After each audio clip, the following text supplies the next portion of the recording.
Video on your stream? Yeah. Okay, cool. We'll do that first. Okay, and we're live. Hello, everyone. So once again, I'm joined with Dr. Avi. Once again, Mike the Vegan has made a ridiculous, nonsensical response to another one of our debunks of his heart disease reversal claim, specifically atherosclerotic, atherosclerotic, Coronary artery disease. yeah, coronary artery disease. So, and on top of that, Dr. Michael Greger has also made his own response. He did a live stream earlier today, and he briefly commented on the whole situation. So, first, you wanted to respond to that, right? Yeah, we'll respond to that. I'm going to make an announcement about Dr. Greger, and then we'll get to Mike the Vegan. All right, so let's go and let's pull up Dr. Greger's video. All right. All right, I'm going to play it. All right, Johnny asks Dr. Greger with lots of G's, what do you think about Dr. Avi and Vegan Gain saying heart disease isn't reversible? All right, so right off the bat, this is not what we said, Johnny. I didn't say heart disease is not reversible. All I said was that we don't have the data to show that any diet or lifestyle intervention reverses heart disease. That's what I've said. I'm not saying it's not possible to reverse heart disease. Right. So you're just agnostic. You're just saying the burden of proof hasn't been met. Yeah. So the question already has a false premise. But anyway.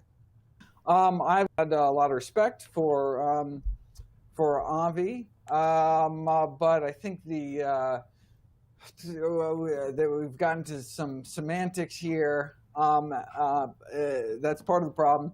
Part of the problem is this is relying on an outdated, in part, oversimplified kind of plumbing model. I'd like to know how he gets to that. I mean, if you watched the video, I've covered everything. I've covered stenosis, I've covered plaque, I've covered blood flow, I've covered endothelial function, I've covered symptoms, I've covered events. It's this idea that it's semantics. I don't know what you're talking about. But also, if you want to talk about semantics, look at what Ornish and Esselstyn claim. They're very specific. We'll get to it, but go on. Of heart disease, which, if it had any scrap of truth with it, angioplasty would actually save people's lives, right?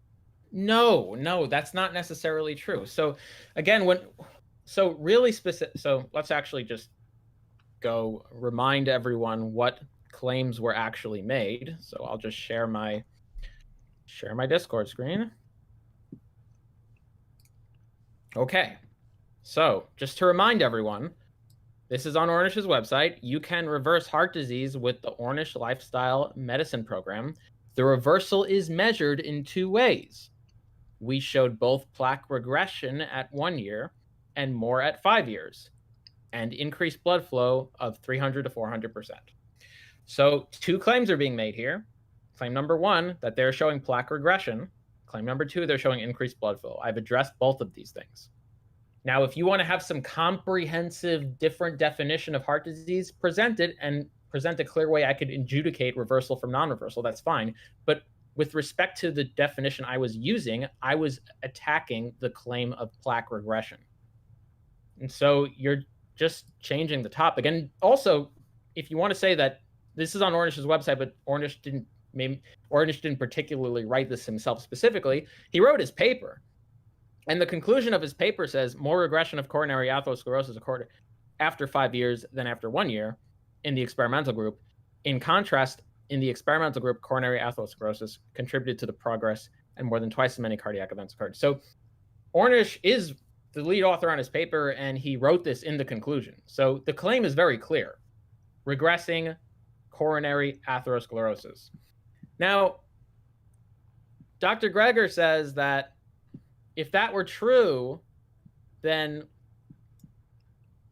we would expect angioplasties to save lives. First of all, it's not necessarily true. That wouldn't follow. Remember, just because what we're talking about here is regression of plaque. Even if you do a rotor-rooter, yes, it's true, you can regress plaque. Even if you scrape the plaque out, you can regress plaque. That's true. No one ever said that there's an entailment that in certain contexts, like asymptomatic coronary stenoses, that there would be a mortality benefit. If all we mean is whether there's plaque regression or not plaque regression, which was the claim, then it doesn't follow. There's no entailment that there's going to be a mortality benefit. Yeah. Now, go ahead. Okay. It could get worse. Yeah. The plaque could get worse, and then you'd see an improvement in symptoms. Like it doesn't necessarily matter. Yeah. Plaque can get better. You can regress plaque, and you can have a greater risk of events. You can destabilize a greater risk event, but it's still true that plaque is regressed versus not regressed. So these things are tangential to each other. So he's just conflating two different issues. He's not understanding. And by the way, I've addressed the other stuff. I've addressed the events. I've addressed the symptoms. I've addressed the blood flow. I've addressed all the other stuff too. But he's not understanding why I brought that point up. It's not to talk about what he's trying to talk about. It's talking about a different claim that was made by Ornish and Esselstyn. Anyway. Right? Physically opening up an artery. In fact, opening up an artery and then sticking a stent in to prop it open. But it doesn't work. It doesn't work for saving people's lives. It doesn't even work for preventing heart attacks. It doesn't even work for symptoms. Okay, this is very... In terms of decreasing angina compared to placebo, compared to sham surgery, compared to fake surgery. It doesn't work. You say, wait a second. You're opening up an artery, increasing blood flow to the heart muscle. How could that not help? I've got a 2.5-hour webinar coming up October 14th at 3 p.m. Eastern time. On the effects of statins. So I'm going to go through all the statin research and all the stents. Statins and stents. A new webinar just announced today, actually. Okay. Well, I hope in your new webinar you explain how what you just said was highly misleading. So, yes. So with asymptomatic disease, yes, you can do a stent, you can do bypass, and you won't see a mortality benefit compared to sham surgery. Fine, that's true. For STEMIs, it's not true at all. You do see a mortality benefit. And for NSTEMIs, the mortality benefit is more modest. The symptom benefit is more modest than STEMIs, but they are indicated. There is some benefit there. For stable CAD, for stable cardiac disease, yes, you're correct. A stent or an angioplasty won't have a mortality or a symptom benefit. But that doesn't mean categorically, universally, these procedures don't have benefits. For STEMIs, they clearly have mortality benefits. That is, I mean, anyone could look this up. There's paper after paper asserting this. No one would let a STEMI go without stenting it.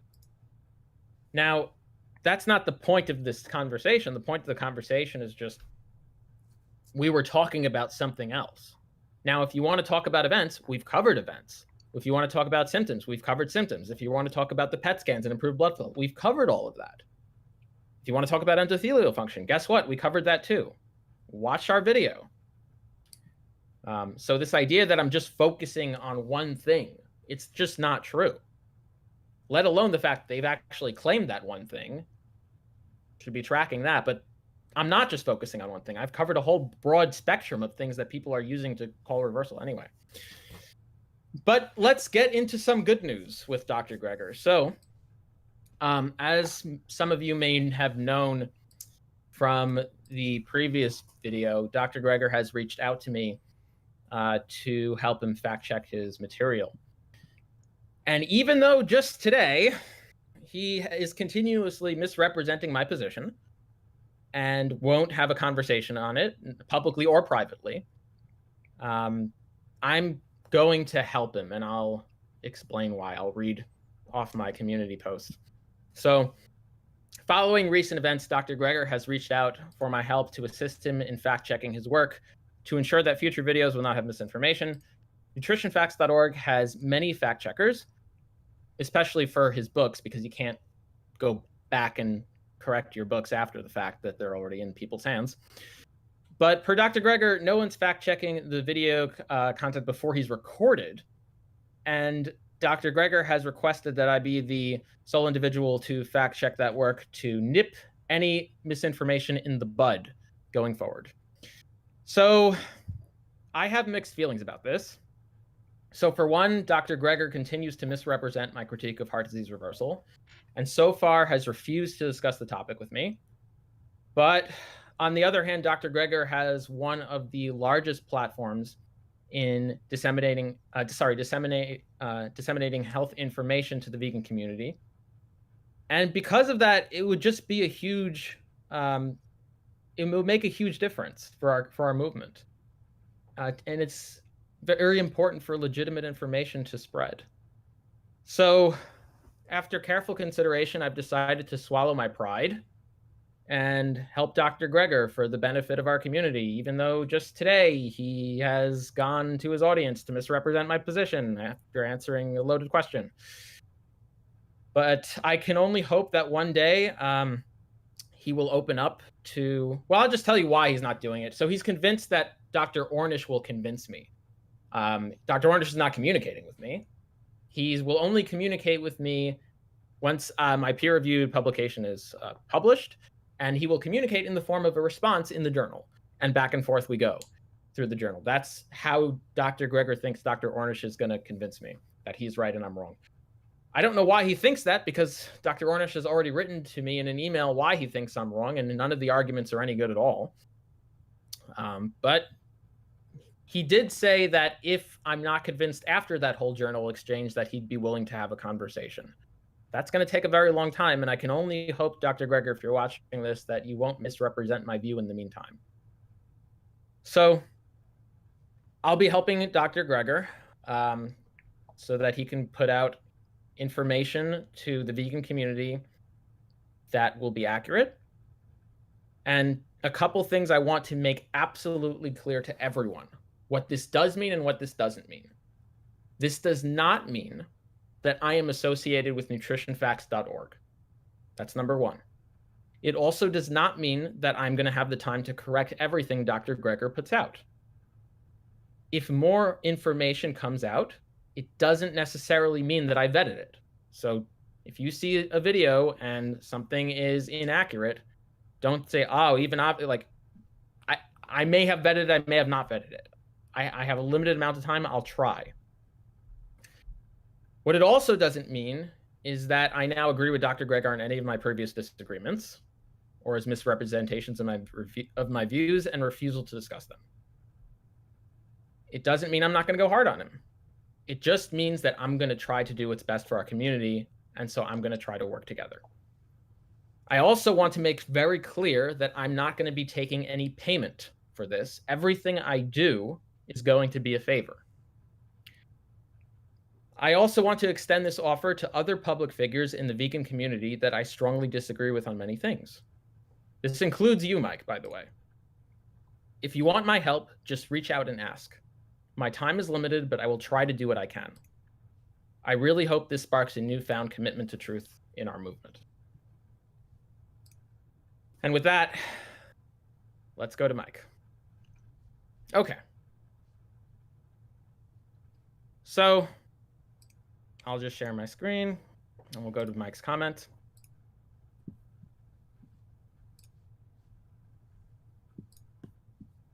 All right. So here is Mike's comment. He says, I'll just read the whole thing and then we'll go through it bit by bit. Sure.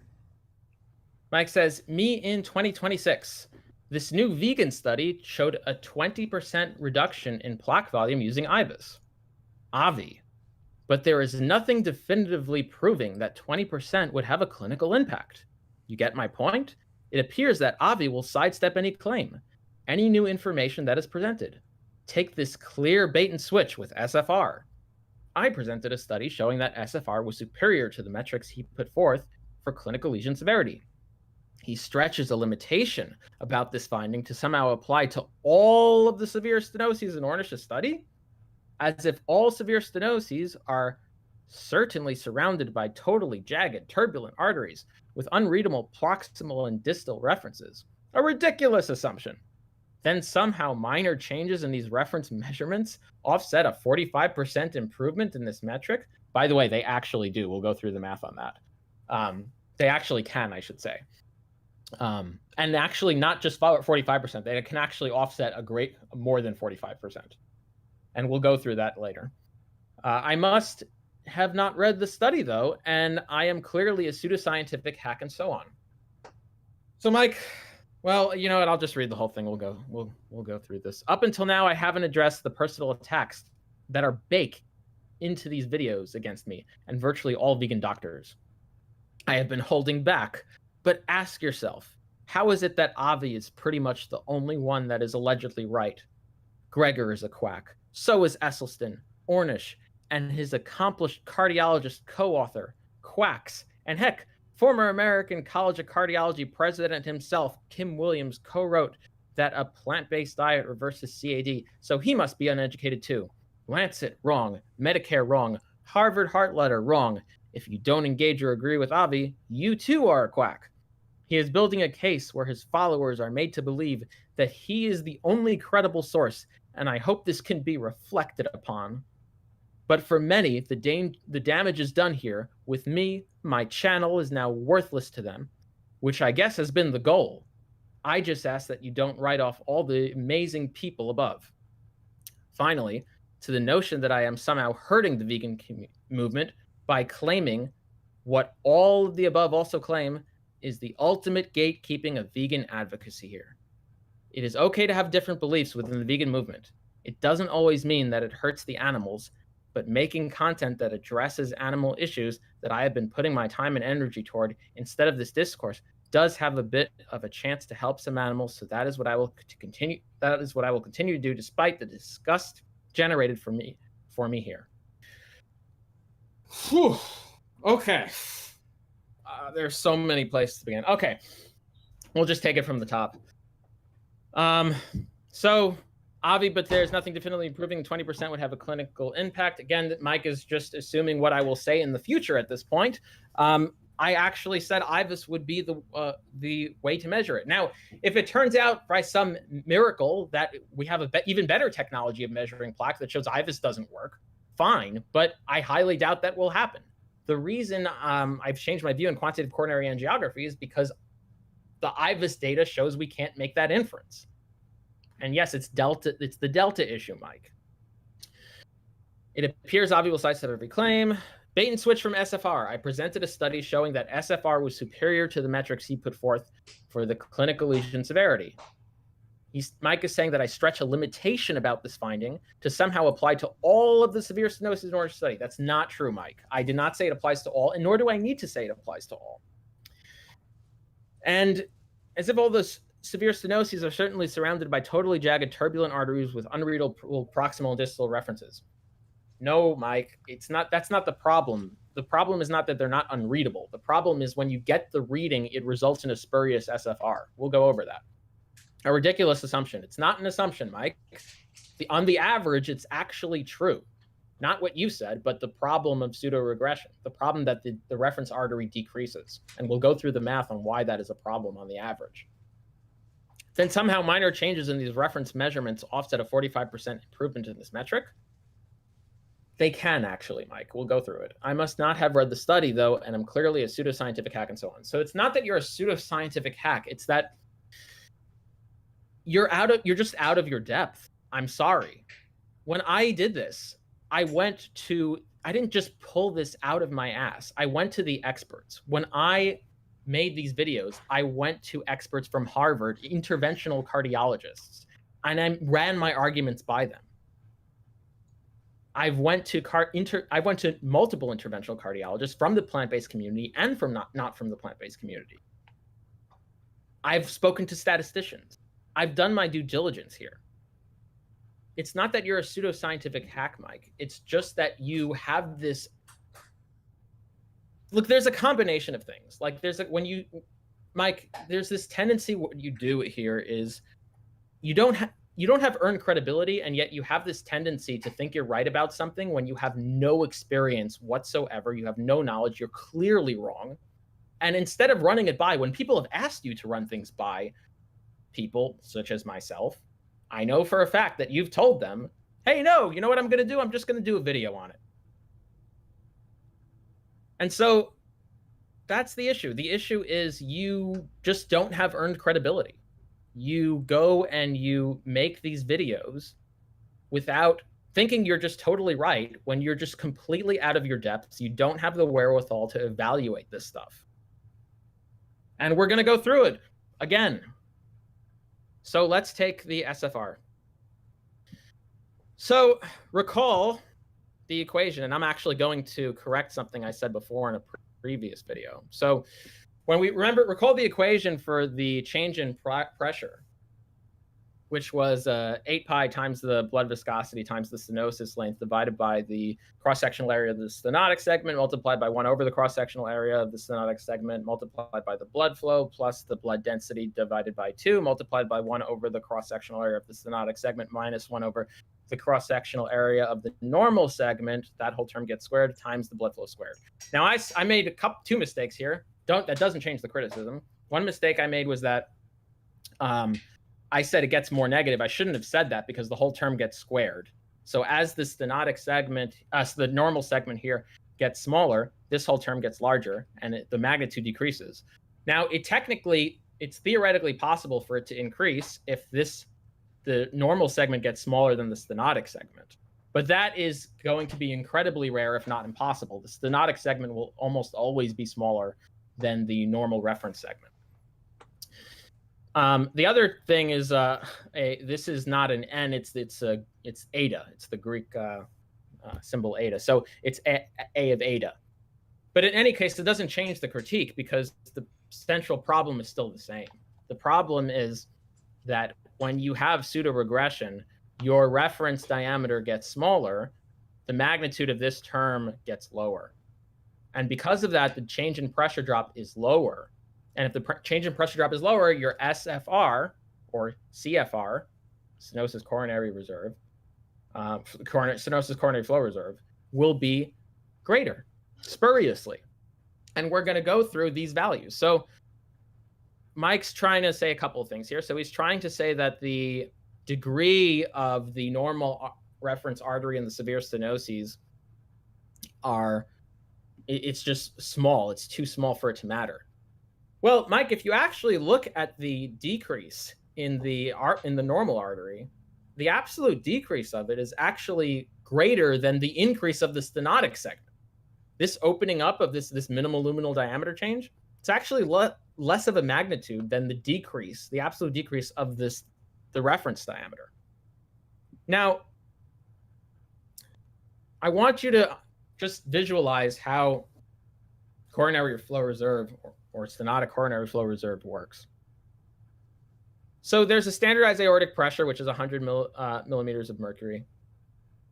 And then the CFR is where it meets this line. This on the x-axis, you have Q over Q rest. So that's your blood flow in a hyperemic state divided by your blood flow at rest. And where the delta P, this pressure drop, ends up meeting this line, that's where you get your CFR. So you're going to have a pressure drop. You're going to have from 100 to the standardized aortic pressure to a certain pressure. So each big box over here is it's going to be 20. So 2, 4, 6, 8, 10. So it's going to be 20, 40, 60, 80, 100. So each of these big boxes is going to represent 20 millimeters of mercury. And the normal CFR is going to be 5, and each of these ticks is going to be 1 CFR point. So 1, 2, 3, 4, 5. Easy. Okay. And recall that so just a refresher.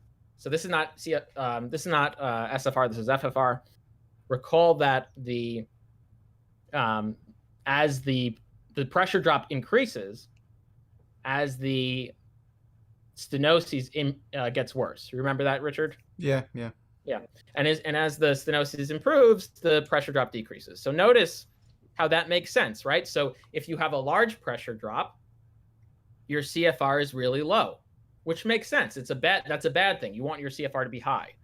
So if you have a large pressure drop, you're going to have a large stenosis. You're going to have a really plaqued up artery. But if the stenosis improves, you will expect the CFR to increase because the pressure drop is going to be lower. And so if you only drop here, you're going to have a CFR, you could be up to 4 over here. So hopefully conceptually that makes sense. Now, That's, yeah, easy for me to understand anyway. Now I've plugged in these values. I've just plugged in the values for, let's get this up on this scientific calculator. Okay, I'll have to share my, what I'm gonna have to do is share my, I'll have to share this screen. Okay, cool. So I'll share this over here. All right, so what I did was I took the normal reference diameter and I took the stenotic segment of the average reference diameter and the average stenotic segment diameter, and I plugged it into that equation. So this is that whole equation. And what I did was, for those who don't see units, I kept everything in standard SI units, so kilograms, meters. This pressure over here is going to give you pressures in pascals. I converted that into millimeters of mercury after the fact. For the stenosis length, they don't give you stenosis length, so I actually ranged that to get to the pressure drop that gives you their SFR, because that was the one variable that I didn't have. The other things I'll let you know is that it's very hard to, sorry, I shouldn't even say that's the one variable I didn't have. This is just going to be a conceptual example of just how much this changes.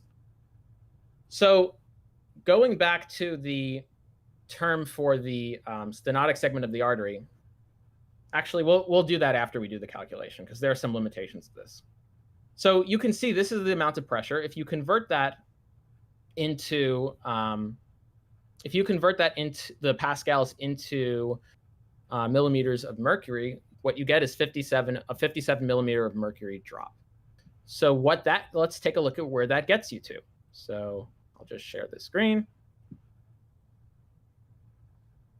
So 57, and if anyone wants to check my calculations, they're posted on the Discord over here. You can just copy this and plug this into the scientific calculator. So 57 millimeters of mercury drop. And if you look over here, if you take 100 and you go down to 57, it's just not dropping to the 60 mark. You go over here, you meet up here, and you'll get around a CFR of 2, or 1.94, which was the SFR. Now, it might be off by a pixel or two, but you get the idea. Mm-hmm.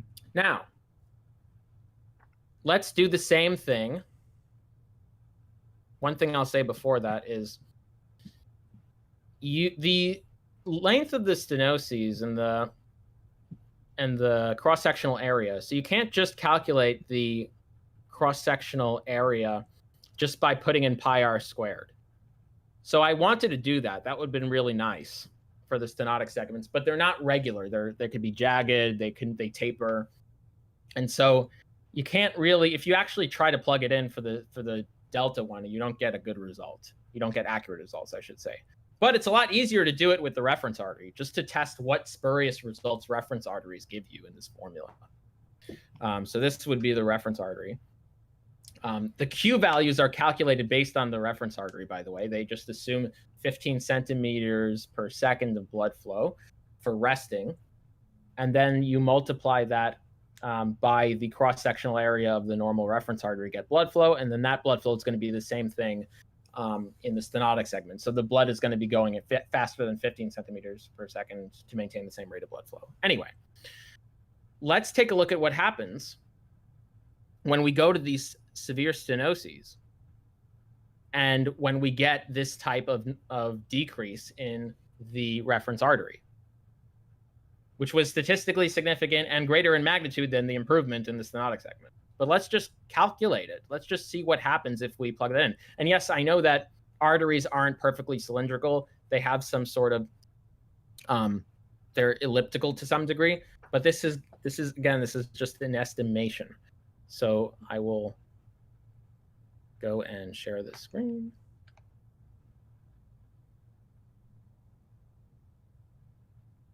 So let's remember the value here, right? It was 7,600 pascals.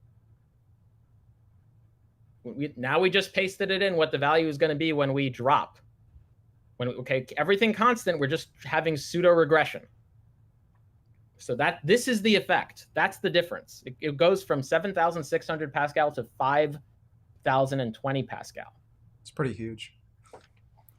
And that's just the effect of that tiny difference Mike was talking about. That's the difference in pressure drop. So what does that come out to be in CFR? Let's find out. So that amount of that 5,020 pascals, that comes out to be, let's see. So what is that? 27 millimeters of mercury, I believe it, or 37. Let's see. Are you sharing? You should share the screen. Yeah. So yeah, it comes out to be 37. So 37.65 millimeters of mercury. And then, so where does that get us? So there's a difference of 57 and 37. It's almost 20. 57 or 37.65. It's almost a difference in 20 millimeters of mercury. So imagine if the first time around we dropped 57, we were over here. We're around 2. And then we're dropping only 37 points. Okay, so this is 20. We're like around here, below 40. Where are we now? We're almost at 3. We almost went from 2 to 3. We almost improved. Our CFR improved from almost 2 to almost 3. Yeah. While the reference, and the only difference that happened here was that the reference artery got smaller. Yeah, so it's safe to assume that, yeah, this isn't a very good metric to go by. And it's not a very good metric to go by it's not a very good metric to go by. I agree with that too. But there's 2 reasons. Number one, it's a terrible metric to go by, especially when you have evidence of pseudoregression, when you have evidence of the reference artery getting smaller, which is, by the way, what happened here. And then, so just to put this into perspective, that improvement in SFR, that 45% improvement that Mike was talking about, that's 0.85. Okay, that's an increase in 0.85. We just saw that just this alone has the ability, and it may not in this case because it depends on where you are, it depends on other factors, it depends on the length of the stenosis, it depends on that change compared to the change in minimum luminal diameter. But just that change alone can get you a spurious result of a greater difference in CFR than the effect that Mike is trying to show. So yes, Mike, that difference actually makes a big difference. That small difference that you're calling small makes a huge difference in CFR. If you want to consider that 45% improvement in CFR huge, you have to consider this huge too. It's greater, or at least it can be greater. And you haven't shown that it's not.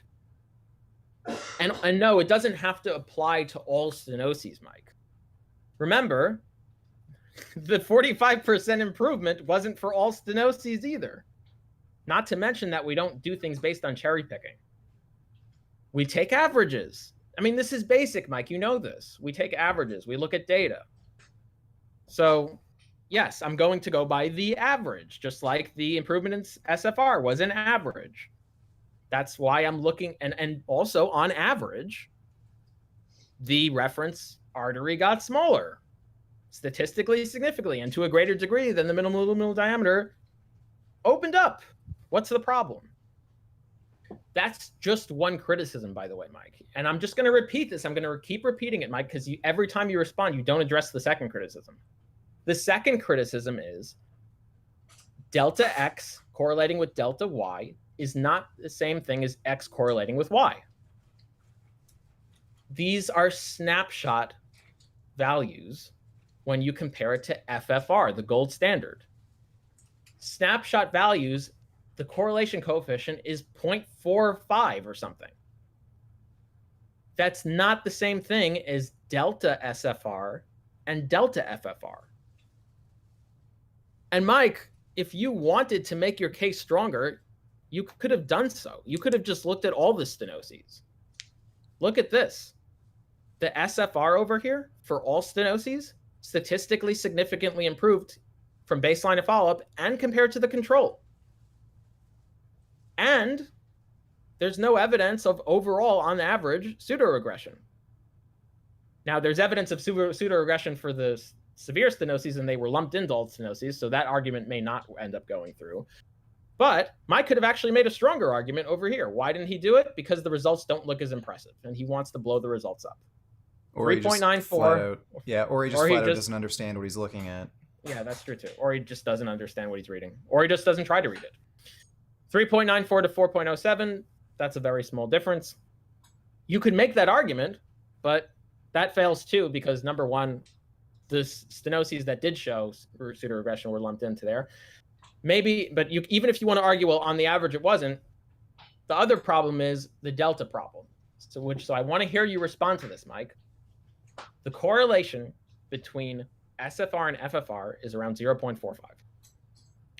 It varies, so that can be lower. It can be 0.33, or it can be as high as 0.73 or something if you're talking about myocardial FFR in one 1995 study, highest I've ever seen. But that's a snapshot correlation. Strong correlations can turn into zero correlation when you look at delta of the same metrics. We've seen examples of that. Go back to and watch our previous videos. It was the same problem that you've been confusing all the studies with QCA and CCTA and IVUS and saying, oh, look, there's a correlation. There isn't. Not with respect to what we're talking about.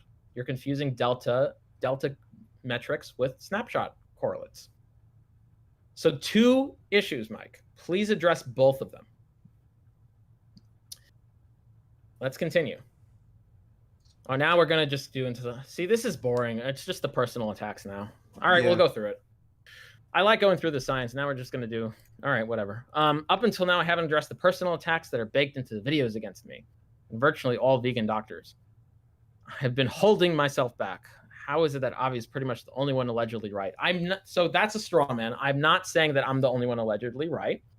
There are other people that I consider... I don't consider right about everything. I don't consider myself right about everything, but I do consider other people valuable, and I do consider other people to be reliable. So, just one example. You know, Mike, Danielle Bellardo. I consider her reliable. So it's not. So you saying I'm the only one right? I don't know why you're saying that. Jack Norris. He's another person I've specifically recommended being put on the reliable list. There are others as well.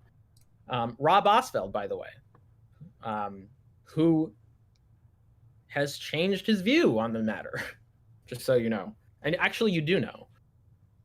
But yeah, I mean, it's not true. It's just a flat out lie. Like, I consider other people reliable. It's not, I'm not don't think I'm the only one who's just allegedly right about things. Anyway, Gregor is a quack. Well, Estein Ornish and accompanied cardiologist, co-authors Quacks and Heck, former American College of Cardiology president himself, Kim Williams, co-wrote the Plant-Based Diet versus CAD. Okay, a couple things. So I went over my views about Dr. Gregor, but at least Dr. Gregor reached out, Mike. As much as I can't stand Dr. Gregor misrepresenting my views, just like I can't stand you misrepresenting my views, at least he reached out for some things. Even if you won't have a conversation about this topic, at least he did. At least he tried. At least he put in some effort, and that's why I'm agreeing. And by the way, if you put in some effort, I'm happy to help you too. Anyway, this is also just real. I just want to point out how Weasley this is. Like, he's trying to make it seem ridiculous that you're criticizing any of these people at all. Like, they can be wrong. It's just none insane. None of these people are demigods, Mike. Yeah. Kim Williams, again, people can change their view, Mike. Cardiologists have changed their views. Kim Williams can change his view. There have been plant-based cardiologists who have made the reversal claims, who have publicly, that have changed their views on the topic. after they've seen what I've put out. That's okay. And if you, and I wouldn't speak for any of them, and especially if you know they've changed their view, which I'm not saying you do know, but if you do know that they've changed their view, going back to their previous recordings and trying to use them as evidence would become very, very dishonest. Let alone an appeal to authority. These people can be wrong. No one is immune. I can be wrong too. That's fine. Some people have pointed out some things I were wrong on just in the last video. Guess what the first thing I did was? I corrected them.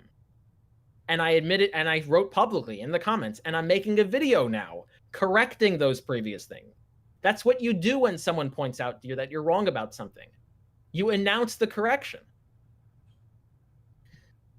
Anyway, if you don't engage or agree with Avi, you two are a quack. No, you're a he's building, if you misrepresent me and you won't have a conversation with me, you're dishonest. You're not acting in intellectual honesty. He's building a case where his followers are made to believe that he is the only credible source. Again, that's just not true.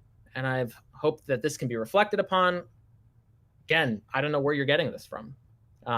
There's specific evidence to the contrary. But for many, the damage is done here with me. My channel is now worthless to them, which I guess has been the goal. I just ask that you don't write off all the amazing people above. Mike. No, your channel is not worthless to them. You have the chance of making your channel very worthwhile to them. Just stop digging your heels into the sand, reach out, let's have a conversation. I'll be respectful. I'm clearly capable of doing that. You are too. It's never too late to drop the ideology. Seriously. Let's just talk. Finally, to the notion that I'm somehow hurting the vegan movement by claiming what all of the above also claim is the ultimate gatekeeping of vegan advocacy here. No, Mike, it's just pointing out my intuition that when you spread pseudoscience to the public, to our community, it hurts the vegan community. That's all it is. If you're wrong about it and it really is pseudoscience, and you really are giving them cannon fodder, yeah, that probably does hurt our community. That's all. It is okay to have different beliefs within the vegan movement. Yes, it is okay, but if you are clearly wrong about something, if you clearly don't have the wherewithal to go through the studies you claim to be going through, and you don't have earned credibility, and you won't check this with the experts, and you won't check you won't, even if you have a line to them, or if you won't check this with people, it doesn't have to be me. Go check it with, I can give you a line to the interventional cardiologist at Harvard, who pioneered quantitative coronary angiography. Run the arguments by him. I can give you his email. You don't have to go to me. I'm not even in the field. He signed off on my arguments, by the way. But regardless, he'll tell you the same thing. The point is that you can have different beliefs, but when you have a platform that you do, and when you are spreading the type of pseudoscience you are, and when you're giving carnivores that much cannon fodder, it's not okay at that point. It's not. You're doing harm. You are damaging our community when you do this. And you don't have to. You can talk. You can come to me or other people, and you can have your views checked. Just like Dr. Greger came to have his views checked. Even though I can't stand him for a whole bunch of other reasons, I'm going to swallow my pride, and I'm going to be working with Dr. Greger, not for money. It doesn't always mean it hurts the animals, but making content that addresses animal issues that I've been putting my time and energy toward instead of this discourse does have a bit of a chance to help some animals. So that is what I will continue to do despite the disgust generated for me here. Mike, that's fine. Go help the animals. All I'm saying is what you're doing here is not helping the animals. I highly doubt that's helping the animal. You were the one who decided. Look, you decided to make this whole video. This whole thing started, just to catch you up to speed and remind you of the history of this. You made a video saying, before our debate, you made a whole video, and people knew you were talking about myself and Daniel Belardo, even though you didn't mention us. You made the video about how Ornish and Esselstyn were right all along, and you can reverse heart disease after all. You didn't mention us by name, but you were saying, oh, some people in the plant-based movement, people knew you were talking about us. And before you made that video, Isaac reached out to you. He reached out to you, say, hey, run the argument by Avi before you go to the public. Why don't you run the argument by Avi? See what he thinks. And you said, no, I'm just going to make a video. That's how confident you are. And your arguments were terrible. They were really bad. You compared a plaque to a pimple, Mike. It was on that level. It doesn't have to continue this way. Like this is what you started. And this is what you're continuing to do. Now, if you move on, that's fine, but I really hope you have some intellectual honesty here. Let's just talk. I don't know what else to say. Yeah, honestly, this is starting to sound like Frank Tufano levels of dishonesty. Yeah. Man. Yeah. All right, well, Yeah. we do have somebody who asked a question in Streamlabs. So Access Audio donated $6. Hey, Dr. Avi, I didn't get my question in the last time, but what are your thoughts on the idea that a whole food, plant-based diet can reverse type 2 diabetes as promoted by Robbie and Cyrus of Mastering Diabetes? Thanks.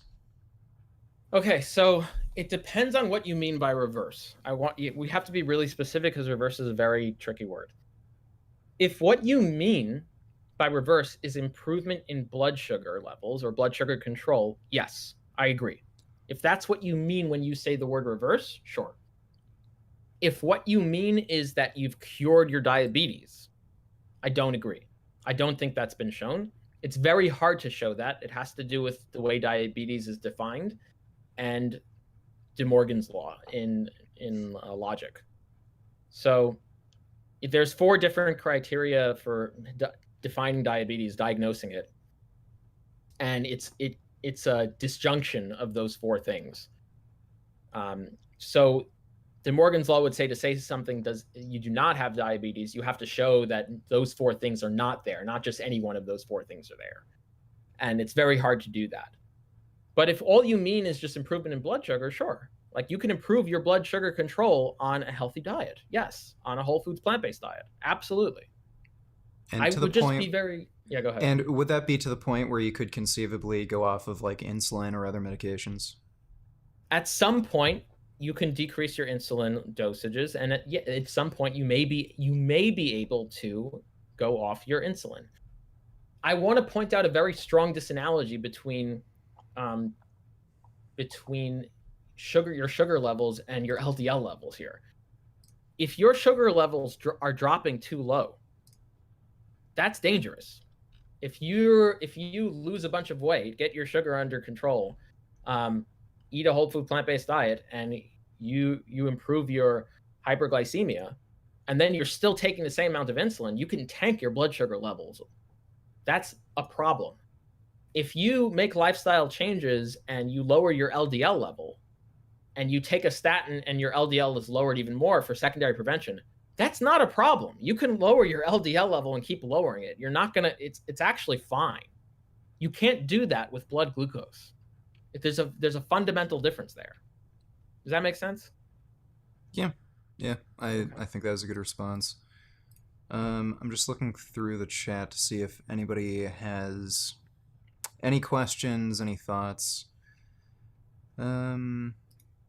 Okay, Daniel says disease reversal equals reversal of the progression of the disease. This would be obvious to anyone arguing in good faith. Mm-hmm. Yes. So reversal of the progression. I'm not. See, here's the thing: when people say reversal of the progression of the disease, that still doesn't mean prevention of the progression.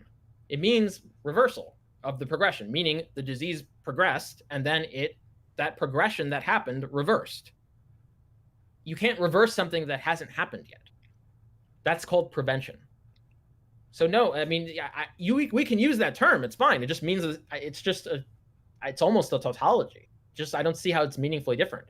Reversing the progression. Okay, so something progressed and then it reversed. That portion, that progression, the you define that segment of progression, had reversed. That's what you have to show. Has that been shown? No, it hasn't. That doesn't, like, using the phrase reversal of the progression doesn't get you out of this. Sorry. Okay, Liam asks, are we getting a Mike versus Avi MMA match? I'd be happy if he just spoke to me, let alone, I mean, look, at this point, I'd be happy if he fought me too. At least maybe I'll be able to talk to him about heart disease while I have him in a triangle. I'm just kidding. Yeah. This doesn't directly relate, but how about we just, oh wait, no, never mind. New question on Streamlabs. Sprained ankle donated $5, Dr. Avi.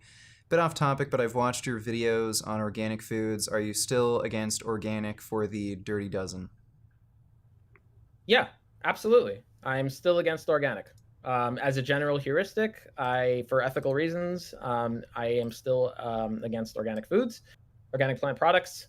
You can look at my latest calculations comparing a organic diet to a conventional diet and how actually that squares up compared to, in terms of animal funding, compared to a glass of milk a day, and how much that actually ends up in the animal agriculture industry's coffers. And as far as health, I'm not convinced there's any meaningful health difference between the two at all. All right. Let's see. Oh, here's one. What sort of studies would we need to find out if a whole food plant-based diet reverses heart disease?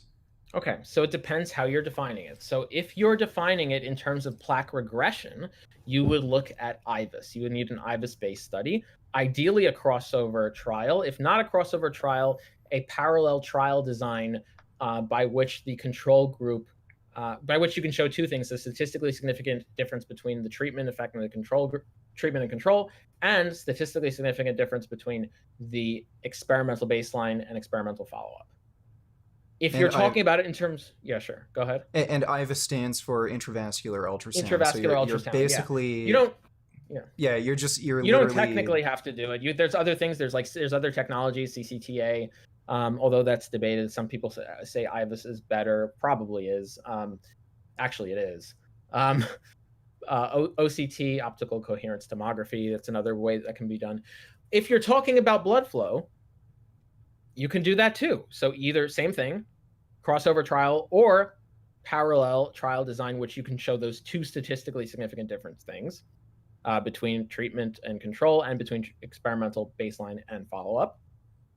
And you can look, and you can do FFR. FFR would be a good way of doing it. That's a gold standard. Yeah. And would crossover be preferable? Yeah, I mean, yes, you're actually directly measuring with respect to, if you have, especially with isolated LAD stenosis, sure. If you're just looking at, looking with respect to a stenosis, yeah, that would be preferable then. Or another way, and yes, you may even be able to do it with PET. If you act, but the problem with the Ornish PET was they didn't show a statistically significant difference between the experimental baseline and follow-up. You just have to be very clear about what you mean here.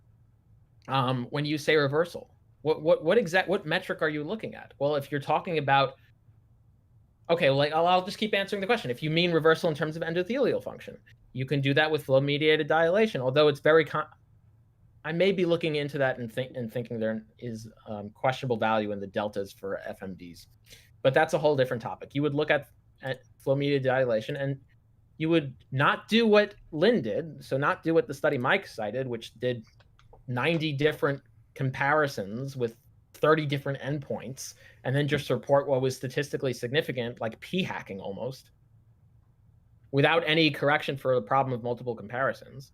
So you wouldn't do that. It depends what you're talking about. But with respect to whatever you're talking about, I can give you a trial design to do it. If you're talking about regression of plaque, I gave you the trial design. If you're talking about improved blood flow, I gave you the trial design. If you're talking about endothelial function, I gave you the trial design. And what not to do to botch the statistics. So. Okay, how about we have this as the last question. What kind of doctor are you? Are you cardiologist, surgeon? I'm actually in dermatology. Oh my gosh, Avi is in dermatology. What in the world? That means you don't know what the hell you're talking about. That means I must not know what I'm talking about. Yeah. Okay, so I'll say a couple of things about that. So number one, first and foremost, arguments stand on their own 2 feet, not on the people making them.